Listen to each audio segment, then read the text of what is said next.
Hello everyone, हमारे YouTube channel एनडीएमई classes में आप सभी का स्वागत है।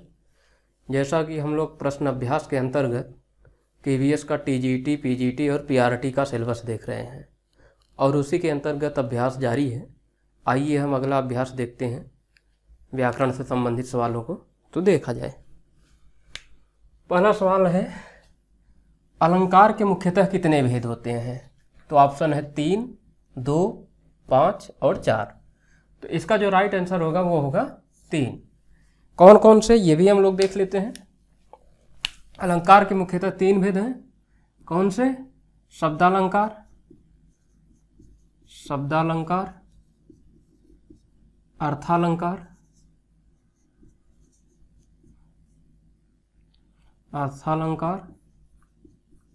और तीसरा है उभयालंकार।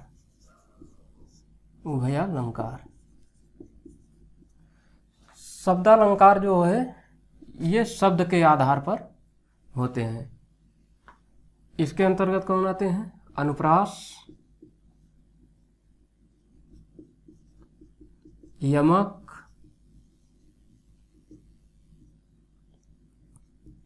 पुनरुक्ति,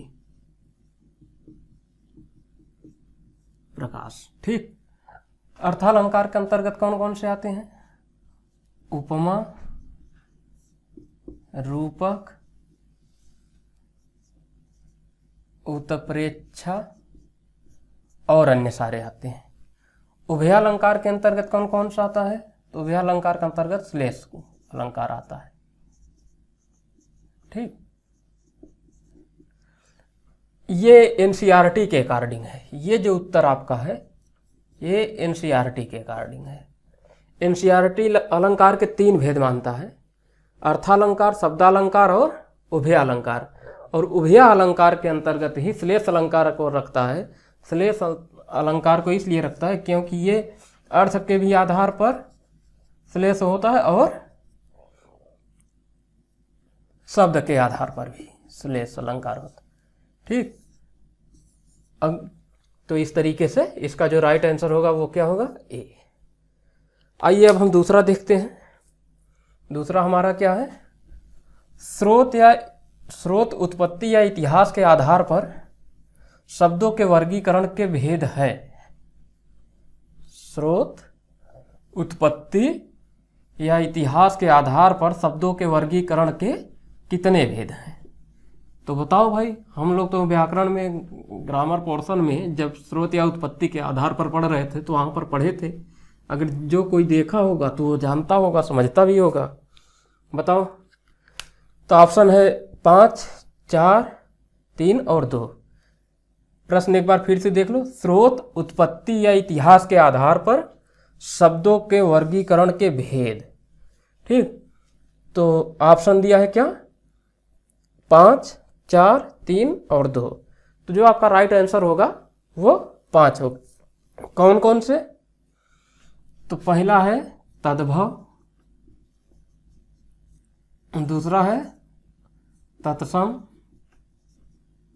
तीसरा है देशज, चौथा है आगत या विदेशज। अब तो आप लोगों को समझ में ही गया होगा। 5वां क्या है? संकर। ठीक। तो इस तरीके पर स्रोत या उत्पत्ति के आधार पर शब्दों के वर्गीकरण के कितने भेद हैं? तो 5 हैं। कौन कौन से? तद्भव, तत्सम, देशज, आगत या विदेशज और संकर। क्लियर? इनके बारे में आपको बता चुके हैं लास्ट वीडियो में। अगर कंफ्यूजन हो, समझना चाहो तो वहां जाके आप देख सकते हो। ठीक है। नेक्स्ट क्वेश्चन पे आते हैं। अगला क्वेश्चन क्या है? रचना या बनावट के आधार पर शब्दों के वर्गीकरण के कितने भेद हैं? रचना या बनावट के आधार पर वर्गीकरण के भेद। तो पहला मूल या रूढ़ शब्द, दूसरा व्युत्पन्न या यौगिक शब्द, तीसरा योग रूढ़, चौथा ऑप्शन जो है सभी। तो इसका जो राइट आंसर होगा वो क्या होगा? सभी। अर्थात मूल या रूढ़ शब्द ये क्या होते हैं? ऐसे शब्द। मूल शब्द कौन से होते हैं? मूल शब्द ऐसे शब्द जिसका खंडन ना हो सके, जिसका व्यय ना हो सके, वो अपने मूल में ही रहें। ठीक, जैसे मान लीजिए पल, चल, कल, बल, दल, ये सब क्या है? ये सब मूल शब्द हैं। ठीक, अर्थात इसमें विखंडन नहीं हो सकता। अगर इसे विखंडन करोगे तो इसका अस्तित्व तो समाप्त हो जाएगा। इसलिए ये सारे के सारे मूल शब्द हैं। यौगिक शब्द क्या होते हैं? जो एक से अधिक शब्द से जुड़ा हुआ होता है। व्युत्पन्न या यौगिक, जो एक से अधिक शब्दों से जुड़ा होता है। जैसे यहाँ पर मान लीजिए बल है। ठीक, यहाँ ये बल है मान लीजिए, इसी में हम वान जोड़ दें तो क्या हो गया? बलवान बना। तो ये क्या हुआ? यौगिक हो गया। ठीक, जैसे यहाँ कल है तो यहाँ आज और ये कल, आज कल जोड़ दिए, आज और कल मिला के क्या होगा? आज कल। तो ये क्या हुआ? यौगिक हो गया। जैसे फिर चल से चलना कर दो, पल से हर पल। ठीक, इस तरीके से। ठीक, अगला क्या है? योग रूढ़। योग रूढ़ शब्द क्या होता है? योग रूढ़ का शब्द होता है कि जिसमें योग भी हो, योग के साथ रूढ़ भी हो, और उसके साथ सामान्य भावार्थ से हट के वो कुछ विशेष व्युत्पन्न हो। मतलब विशेष का मतलब जिससे जो उसका सामान्य अर्थ हो, जो होता है, उससे कुछ हट कर बोला जाए और लोक प्रचलित हो जाए। मतलब उदाहरण के तौर पे हम आपको समझाते हैं। जैसे योग रूढ़, जैसे यहाँ पे मान लो गजानन लिखा है। क्या?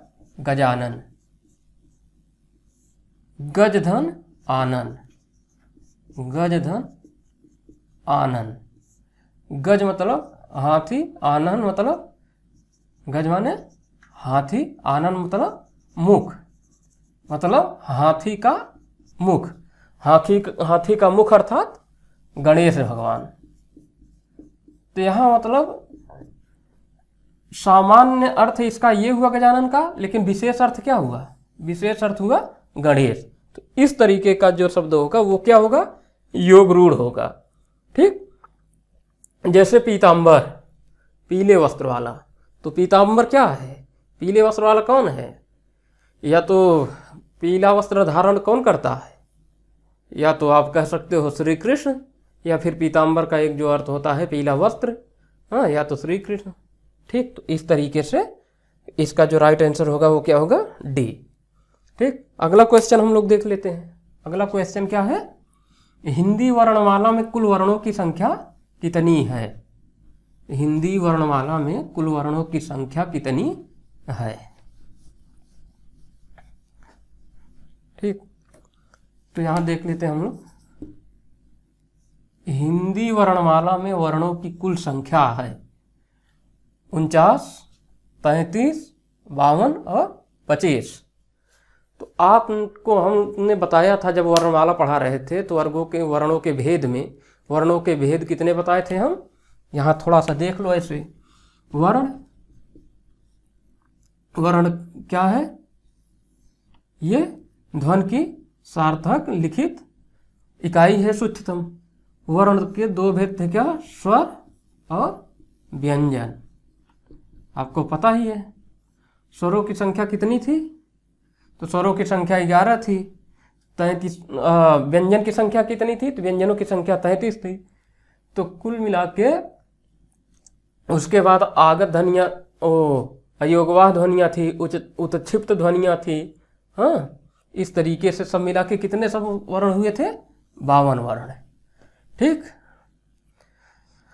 स्वर के कितने भेद हैं? अब यहाँ स्वर के भी भेद पूछे जा रहे हैं, कितने भेद हैं?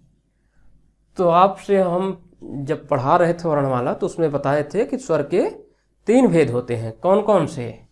तो राइट आंसर पहले देखो, उसके बाद वह स्वर के कौन कौन से भेद होते हैं? 3 भेद। पहला मूल या हर्ष स्वर, मूल या हर्ष स्वर। दूसरा दीर्घ स्वर। और तीसरा कौन था? संयुक्त स्वर। संयुक्त स्वर। तो मूल या ह्रस्व स्वर कौन कौन से थे? अ, ई, उ और री। दीर्घ स्वर कौन कौन से थे? आ, बड़ी ई और बड़ा उ। और संयुक्त स्वर कौन थे? ए, ऐ, ओ और अ। क्लियर? तो इस तरीके से जो हमारा राइट आंसर होगा वो क्या होगा? बी। बी हमारा राइट आंसर। अगला क्वेश्चन देखते हैं। मात्रा के आधार पर स्वरों के कितने भेद हैं? ठीक, अब मात्रा के आधार पर बात की जा रही है। मात्रा के आधार पर स्वरों के कितने भेद हैं? 4, 5, 3, 2। तो इसका जो राइट आंसर होगा क्या होगा? इसका राइट आंसर होगा 3। कौन कौन से? ये भी देख लो। एक मात्रिक, द्विमात्रिक और त्रिमात्रिक। त्रिमात्रिक की क्या है? प्लुत है। द्विमात्रिक क्या है? दीर्घ है। एक मात्रिक क्या है? ह्रस्व है। ठीक, इसकी चर्चा करी थी। तो इसका जो राइट आंसर होगा वो क्या होगा? सी ऑप्शन होगा। अब अगला सवाल पूछा जाता है कि पंचमाक्षर वर्णों की संख्या कितनी है? पंचमाक्षर वर्णों की संख्या कितनी है? तो पंचमाक्षर वर्णों की संख्या कितनी है? अगर आपको पंचमाक्षर वर्ण जानते होंगे आप तो आपको पता ही होगा कितनी है। तो ऑप्शन दिया है 5, 11, 4 और 2। तो पंचमाक्षरों की संख्या जो है 5 है। कौन कौन से? तो अंगा, इं, अंग, न और म। ठीक, ये क्या है? पंचमाक्षर है। और इन्हीं को क्या कहते हैं? अनुनासिक वर्ण भी कहते हैं। पंचमाक्षर वर्ण, अनुनासिक वर्ण। ठीक, क्लियर? 11 क्या है? 11 स्वर है, पता ही है आपको। 4 क्या है? 4 बहुत है। 4 संयुक्त स्वर भी है। 4 संयुक्त व्यंजन भी है। संयुक्त व्यंजन भी है। और क्या है? 4 अंतस्थ व्यंजन है। अंतस्थ व्यंजन है। और 4 क्या है? ऊष्म व्यंजन भी 4 है। ऊष्म व्यंजन। ठीक, इस तरीके से ये हो गया। 2 क्या है? वर्णों के 2 भेद हैं। कौन कौन से? स्वर और व्यंजन। ठीक, इतना क्लियर? अब आगे हम लोग देखते हैं अगला सवाल। आइए नेक्स्ट सवाल हम लोग देखते हैं। तो हमारा अगला सवाल क्या है? पूछ रहा द्विगुण व्यंजन है। अब आप अगर व्याकरण की क्लास किए होंगे, पढ़े होंगे, तो वहाँ पे आपको समझ में आएगा कि द्विगुण व्यंजन क्या होते हैं, उत्क्षिप्त ध्वनियाँ क्या होती है, अयोगवाह क्या होते हैं। इन सब के बारे में वहाँ विस्तार से चर्चा की गई थी और समझाया गया था। पंचमाक्षर क्या होते हैं, अनुस्वार क्या होता है, अनुनासिक क्या होते हैं, विसर्ग क्या होता है, ये सारी बातें वहाँ पर समझाई गई थी। तो आइए देखते हैं ऑप्शन में क्या है। अ, ई, ढ़, अन, अह, य और व। तो इसका जो राइट आंसर होगा वो क्या होगा? ढ़ है। इसी को क्या कहते हैं? द्विगुण व्यंजन को ही क्या कहते हैं? उत्क्षिप्त ध्वनियाँ। उत्क्षिप्त ध्वनियाँ। उत्क्षिप्त ध्वनियाँ। द्विगुण व्यंजन का क्यों कहा जाता है? द्विगुण व्यंजन इसलिए कहा जाता है क्योंकि ये 2 गुण धारण किए हैं। 2 गुण, जैसे एक तो ये और ढ है, और ये जो बिंदी है ये, इसी की वजह से इसका जो उच्चारण होता है ये क्या होता है? अड़ और अड़। मतलब जैसे शब्द प्रयोग करिए तो यहाँ क्या होगा? धड़कन, धड़कन, धड़, धड़कन। यहाँ पे बाढ़ है, क्या, बाढ़, अड़ है, अड़। तो समझ में आया क्यों है? और इसका क्या होगा? इसका होगा डमरू, इसका क्या होगा? ढक्कन। तो हमें लगा अब आपको समझ में आ गया होगा। ठीक, ये क्या है? यव। तो ये यव जो है ये अर्धस्वर है। इसमें थोड़ा सा विवाद है अर्धस्वरों में। हिंदी में जो अर्धस्वर माने गए हैं वो 2 माने गए हैं, लेकिन जब आप वासुदेव नंदन प्रसाद की बुक पढ़ेंगे तो उसके हिसाब से 4 के चारों अर्धस्वर माने गए हैं। जो अंतस्थ व्यंजन है, अंतस्थ वर्ण है, वो 4 के चारों अर्धस्वर माने गए हैं। तो अब आप देख लीजिएगा कि ऑप्शन में क्या कह रहा है, कैसे कह रहा है। 2 रहेगा तो 2 मारिएगा, 4 रहेगा तो 4 मारिएगा, जो रहेगा उसी को आपको लगाना है। अगर दोनों और चारों रहेगा तो 2 और 4 दोनों ऑप्शन रहेगा, तो आप 4 को ही मारना, 2 को ना मारना। ठीक, तो इस तरीके से इसका जो राइट आंसर होगा वो बी होगा। ये अन और रहा क्या है? ये अयोगवाह ध्वनियाँ है। अयोगवाह ध्वनियों के बारे में हम भी विस्तार से चर्चा कर चुके हैं लास्ट वीडियो में वर्णमाला पढ़ाते समय। तो वहाँ जाकर आप ये पूरा विस्तार से देख सकते हैं, समझ सकते हैं। फिर आइए अगले सवाल पर चलते हैं। स्वर संधि के कितने भेद हैं? स्वर संधि के कितने भेद हैं? तो संधि के कितने प्रकार हैं? तो संधि के 3 प्रकार हैं। कौन कौन से? एक है स्वर संधि। स्वर संधि में क्या होता है? स्वर में स्वर का मेल होता है, स्वर प्लस स्वर बराबर मेल होता है। उसके बाद क्या है? व्यंजन संधि। फिर क्या है? विसर्ग संधि। यानी संधियों के भेद कितने हुए? तो संधि 3 प्रकार से हुई। अब इसमें पूछा जा रहा है कि स्वर संधि के कितने भेद हैं। तो ऑप्शन जो दिया है, क्या दिया है? 3, 4, 5 और 6। तो स्वर संधि के कितने भेद हैं? तो option 5, option C right answer. और कितने प्रकार के हैं? 5 प्रकार के। कौन कौन से बताने की जरूरत तो नहीं है हमें लगता, लेकिन बता देते हैं फिर भी। पहला दीर्घ संधि, दूसरा वृद्धि संधि, तीसरा गुण संधि, चौथा यण संधि और 5वां अयादि संधि। ठीक, और बाकी इसके विस्तार में जब चलना होगा, आप कोई ऑप्शन मिलेगा तो उस हिसाब से समझा जाएगा। अगला सवाल देखते हैं हम।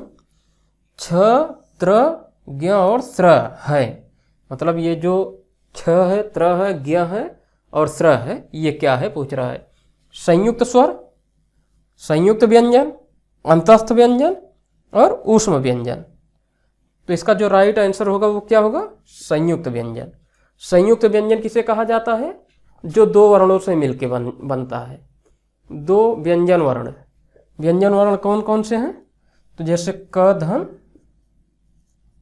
स बराबर 6, त धन र बराबर 3 और ज ज्ञ, ज धन ञ, ज धन ञ बराबर ज्ञ। और फिर क्या बच रहा? स्र, स धन तालव्य स धन र बराबर स्र। तो ठीक, ये भी क्लियर हुआ। ऊष्म व्यंजन क्या है? तो ऊष्म व्यंजन आपको पता ही है, तालव्य स, मूर्धन्य स, दंती स और ह। कितनी संख्या है? 4। इनकी संख्या कितनी है? 4। यहाँ अंतस्थ व्यंजन, अंतस्थ व्यंजन कौन से हैं? य, र, ल, व। इनकी संख्या कितनी है? 4। संयुक्त स्वर कौन कौन से हैं? संयुक्त स्वर कौन कौन से हैं? ए बराबर अधन ई, अय,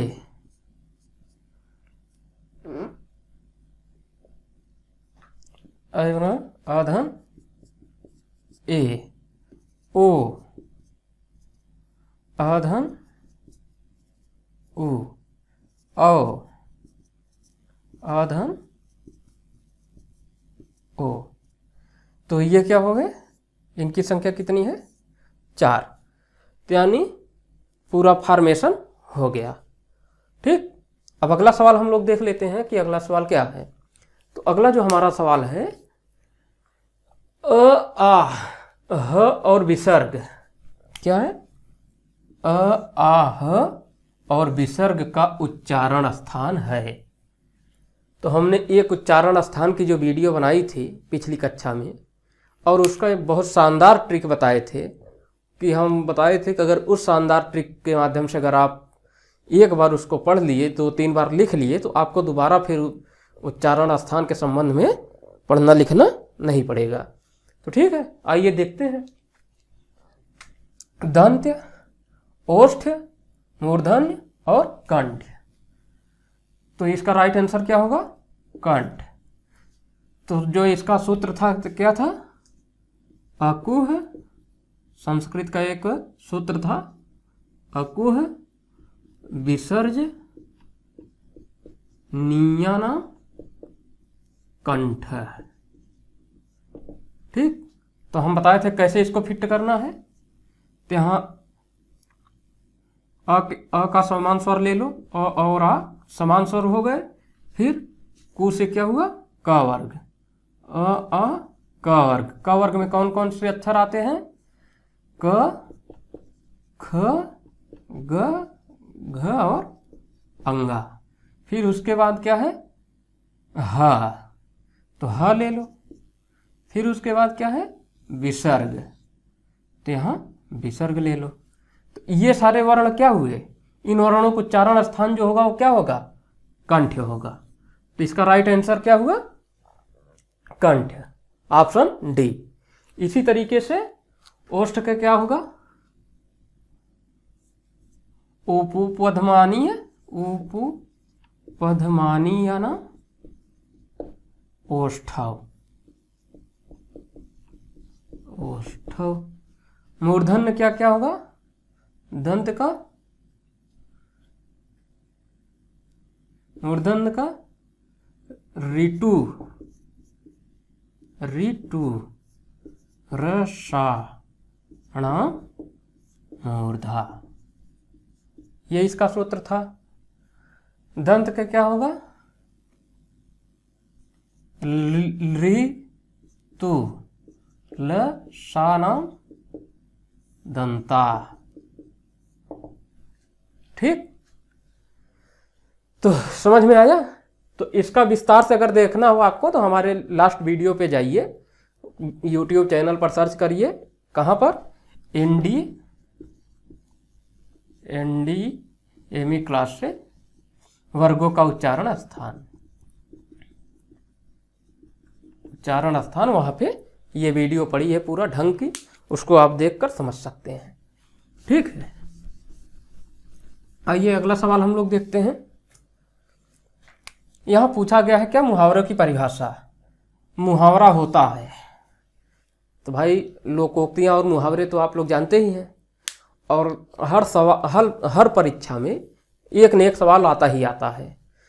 तो यहाँ पूछ रहा है क्या कि मुहावरा होता है। पहला ऑप्शन है वर्णांश, दूसरा ऑप्शन है शब्दांश, तीसरा वाक्यांश, चौथा सभी। भाई यहाँ पूछा है कि वर्णांश, तो वर्णांश क्या है, वर्णों का अंश। तो वर्णों का तो भाई अंश होगा नहीं, वर्ण अपने आप में खुद सार्थक होता है और कंप्लीट होता है। और वर्ण क्या है, ध्वनि की सार्थक लिखित सूक्ष्मतम इकाई है। शब्दांश क्या हुआ भैया, शब्द का अंश। शब्दांश क्या है, शब्दांश ही शब्दों का अंश होगा, क्या वर्ण ही होगा। और वर्णों का जो सार्थक समूह होगा क्या होगा, वर्णों का सार्थक समूह क्या होगा, शब्द होगा। तो ये भी बात सही हुई, तो इसका मतलब ये भी नहीं होगा। यहाँ पर क्या है, वाक्यांश। वाक्यांश क्या है, वाक्यों का एक अंश। जो शाब्दिक अर्थ होगा वो क्या होगा, वाक्यों का एक अंश। ठीक, अर्थात ये जो वाक्य होगा वो पूर्ण नहीं होगा, उसका एक छोटा सा टुकड़ा होगा। और जो मुहावरा है इसकी प्रमुख पहचान क्या है, उसके अंत में ज्यादातर आप कह सकते हैं 95% शब्दों में, वाक्यों में क्या लगा होगा? क्रिया लगी होगी। क्रिया, क्रिया क्या है? जैसे होना, चलना, आना, जाना, ठीक। अर्थात अंत में जो लगा होगा क्या लगा होगा? ना लगा होगा। जैसे ईद का चांद होना, ईद का चांद होने, ठीक। दुश्मन के दांत खट्टे करना, दुश्मन के दांत खट्टे करना, ये सब क्या है? यानी कि जो मुहावरा होगा वो वाक्यों का एक अंश होगा, वो अपूर्ण होगा और कुछ सार्थक और स्वाभाविक अर्थ देता होगा, ठीक। जैसे गूलर का फूल होना, गूलर का फूल होना, अर्थात अदृश्य होना, जल्दी न। ईद का चांद होना का मतलब बहुत दिनों के बाद दिखाई देना, ठीक। तो इसमें क्रिया होगी, लास्ट में ना लगा होगा, यही इसकी पहचान है, हाँ, ठीक। 95% सवालों में ये बात होगी। तो इसका जो राइट आंसर होगा क्या होगा? सी होगा, ठीक। अब अगला सवाल एक देख लो।